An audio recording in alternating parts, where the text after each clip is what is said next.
द्रौपदी का चीरहरण और उसके बाद महाभारत का युद्ध। ये दो ही ऐसे किस्से हैं जो लोगों के दिमाग में बसे हुए हैं। पर क्या एक सवाल आपके दिमाग में भी कौंधता है, क्या इस किस्से पर आपकी नजर गई है? क्या इस कथा को आप जानते हैं? क्या फिर द्रौपदी और पांडवों की मृत्यु कैसे हुई? आज का ये वीडियो आपको उनकी मोक्ष की यात्रा के बारे में सुनाएगा, तो बने रहिए इस वीडियो के अंत तक। महाभारत में 18 पर्व है और उनमें से एक पर्व है महाप्रस्थानी पर्व, जिसमें पांडवों की मोक्ष की यात्रा का उल्लेख है। इस पर्व के अनुसार पांडव मोक्ष के लिए हिमालय की गोद में चले गए थे और जब वे वहां पहुंचे तब उन्हें मेरू पर्वत के पास स्वर्ग का रास्ता दिखाई दिया। लेकिन दुर्भाग्यपूर्ण इस यात्रा में सबसे पहले द्रौपदी की मृत्यु हुई और धीरे धीरे सभी पांडव मृत्यु की आगोश में चले गए। लेकिन पांडवों में सिर्फ युधिष्ठिर ही एक ऐसे पांडव थे जिन्होंने अपने शरीर के साथ स्वर्ग में प्रवेश किया था। ऐसा क्या हुआ था कि सिर्फ युधिष्ठिर ही अपने शरीर के साथ स्वर्ग तक पहुंच पाए थे और बाकी लोगों की मृत्यु हो गई थी? आइए जानते हैं। जब यदुवंशियों का राजपाट समाप्त हो चुका था तब महर्षि वेदव्यास की आज्ञा से पांडवों ने सब कुछ छोड़कर मोक्ष प्राप्ति के लिए परलोक जाने का निश्चय किया और द्रौपदी सहित सभी पांडव स्वर्ग की यात्रा पर निकल गए। जब वे स्वर्ग के मार्ग पर चल रहे थे तब उनके साथ एक कुत्ता भी चलने लगा। उनके रास्ते में कई नदियां और समुद्र पड़े और धीरे धीरे वे लाल सागर तक पहुंचे। स्वर्ग के रास्ते में जाते वक्त वहां अग्निदेव उपस्थित हुए और उन्होंने अर्जुन की गांडीव, धनुष और अक्षय तरकश का त्याग करने के लिए उनसे कहा, लेकिन अर्जुन ने ऐसा करने से मना कर दिया। यात्रा काफी लंबी थी और वे धीरे धीरे हिमालय पर्वत तक पहुंच गए। जब उन्होंने हिमालय पर्वत को पार किया तब उन्हें रेतीला समुद्र दिखाई दिया। इसके बाद उन्होंने मेरू पर्वत के दर्शन किए, लेकिन अचानक तभी द्रौपदी लड़खड़ाकर गिर पड़ी। द्रौपदी को नीचे गिरा देखकर भीम ने युधिष्ठिर से पूछा कि आखिर क्या कारण है जो द्रौपदी लड़खड़ाकर नीचे गिर गई, जबकि उन्होंने तो कोई पाप भी नहीं किया था। तब युधिष्ठिर ने बताया कि द्रौपदी हम सभी पांडवों में सबसे ज्यादा अर्जुन को पसंद करती थी, इसलिए उनके साथ ऐसा हुआ। और इतना कहकर युधिष्ठिर द्रौपदी को देखे बिना ही आगे बढ़ गए।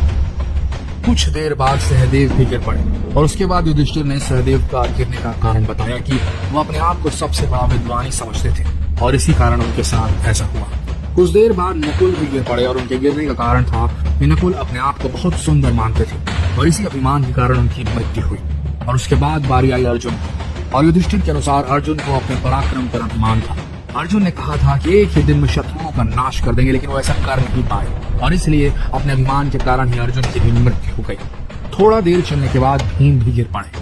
तब युधिष्ठिर ने भीम को इसका कारण बताया कि वो बहुत खाते थे और अपने बल का झूठा प्रदर्शन करते थे, इसलिए उनकी हालत हुई। और इतना कहकर युधिष्ठिर आगे चल दिए। अब सिर्फ युधिष्ठिर और वो कुत्ता ही बचे थे और ये दोनों आगे चलते रहे। थोड़ी दूर चलने के बाद इंद्रदेव स्वयं अपने रथ पर सवार होकर युधिष्ठिर को लेने के लिए पहुंच गए। युधिष्ठिर ने इंद्र से कहा कि मेरे प्रियजन रास्ते में गिरे पड़े, कृपया उनकी भी कोई व्यवस्था कीजिए। तब इंद्र ने कहा कि वो लोग पहले ही स्वर्ग पहुंच चुके हैं और वे सभी शरीर त्याग कर स्वर्ग पहुंचे, लेकिन आप अपने शरीर के साथ स्वर्ग में जाएंगे।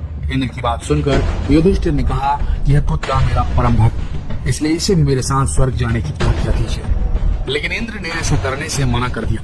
काफी देर तक युधिष्ठिर अपनी बात पर अड़े रहे और फिर उस कुत्ते ने यमराज का रूप ले लिया। असल में वे यमराज ही थे जो उनके साथ इस यात्रा में शामिल थे। इसके बाद इंद्र युधिष्ठिर को अपने रथ में बिठाकर स्वर्ग ले गए। स्वर्ग जाकर युधिष्ठिर ने देखा कि वहाँ दुर्योधन एक भव्य सिंहासन पर बैठे हैं। ये देखकर युधिष्ठिर ने देवताओं से कहा कि मेरे प्रियजन कहाँ हैं और मैं भी उनके साथ ही रहना चाहता हूँ। तब देवताओं ने कहा कि यदि आपकी ऐसी इच्छा है तो आप इस देवदूत के साथ चले जाइए, यह आपको अपने भाइयों के पास पहुंचा देगा।